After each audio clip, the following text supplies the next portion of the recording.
আসসালামু আলাইকুম এভরিওয়ান, সবাই কেমন আছেন? আশা করি ভালো আছেন। আজকে শেয়ার করব এই সুন্দর ড্রেসের ফাইনাল লুক।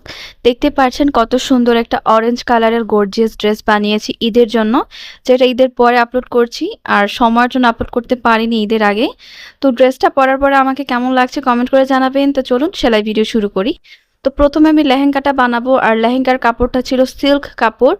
তো আমি এখানে 6 কলির লেহেঙ্গাটা বানাচ্ছি, যে কারণে আমি কলিগুলো জোড়া দিয়ে নিচ্ছি। আর আমার লেহেঙ্গা কিন্তু অনেক বেশি ঘের ছিল, যেটা আপনারা নিজেরা দেখেছেন।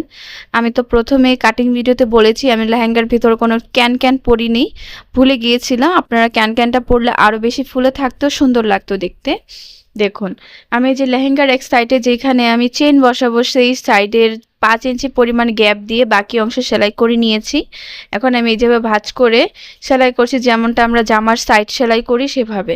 ঠিক আছে, দেখুন এখন আমি আলগা যে কোমর নিয়েছিলাম সেই কোমরটা সেলাই করে দিব, আর কোমরের মধ্যে আমি আলগা রাবার বসাবো। আমার রাবারের মাপ ছিল 2 ইঞ্চির থেকেও কম, মানে 2.25 ইঞ্চির মতো ছিল। তো সেই অনুযায়ী মাপ নিয়েছি এবং কাপড়টাও সেভাবে নিয়েছি। আপনারা মেপে নেবেন কাপড়টা। তো দেখুন চেন বসিয়ে দিলাম এক সাইড থেকে, চেনটা আগে বসিয়ে নিব, পরে হচ্ছে কোমরের পট্টিটা বসাবো।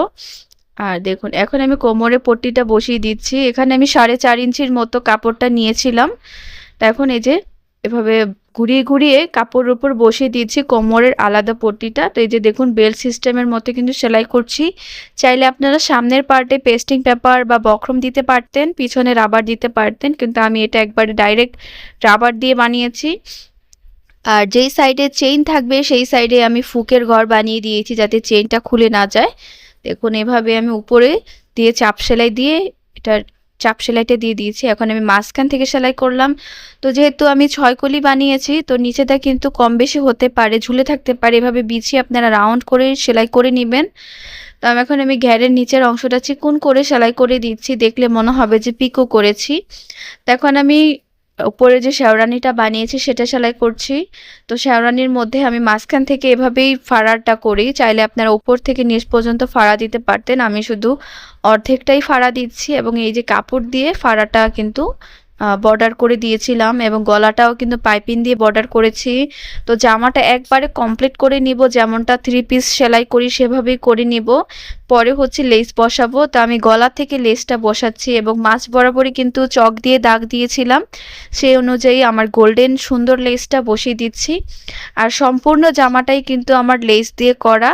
আর ওড়নায় কিন্তু চারপাশে আমি লেস বসিয়ে ডিজাইন করেছি। ওড়নার আঁচলে কিন্তু মানে 4 সাইডে আমি টার্সেল লাগিয়েছি, সেটার ভিডিও পরে শেয়ার করব। ভিতরের টপসটা কিন্তু আমি 22 ইঞ্চি লম্বা করে বানিয়েছিলাম, সেটা আপনারা নিজেরাও বানাতে পারবেন, যে কারণে দেখাইনি। তো উপরের শেরওয়ানিটা কিভাবে সেলাই করছি সেটা দেখিয়ে দিলাম। আর এভাবেই আমি হাতারগুলো 2টা লেয়ারে লেস বসাবো। আর এই হচ্ছে আমার ড্রেসের ফাইনাল লুক। সবাই ভালো থাকবেন।